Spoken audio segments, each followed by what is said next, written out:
আমাদের এই শিব চতুর্দশী উপলক্ষে আমাদের মন্দির প্রায় 50 বছর হয়ে গেছে। আজকের একটা বিরাট যোগ আছে, মহাযোগ যাকে বলে, মহা চতুর্দশী। এটা প্রায় 140 বছর আগে এই চতুর্দশীটা হয়েছিল। এখন সেই দিনটা ফিরে এসছে আমাদের কাছে আবার। তা আজকের মোটামুটি সকাল থেকে মানুষের ঢল আছে। বিকেলের দিকে আমাদের মানুষের ঢলটা বাড়ে।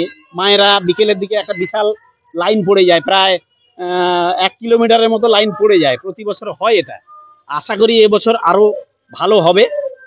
আমরা ওই প্রত্যাশায় আছি। আমাদের স্বেচ্ছাসেবক ভাইরা সবাই তাদের দায়িত্ব সকাল থেকে পালন করে যাচ্ছে এবং তাদের নির্দেশ দেওয়া আছে যাতে কারোর কোনো অসুবিধা না হয়। আমরা যারা মায়েরা যারা জল ঢালতে আসবেন তাদের জন্য আমরা সুষ্ঠু ব্যবস্থা রেখেছি এখানে, এবং আমরা ব্যারিকেড করেছি যাতে ভিড়ে ভিড়ে সমস্যা না তৈরি হয়।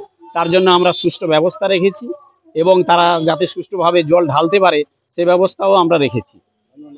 আমার নাম সুখদেব দাস, মন্দির কমিটির পরিচালক।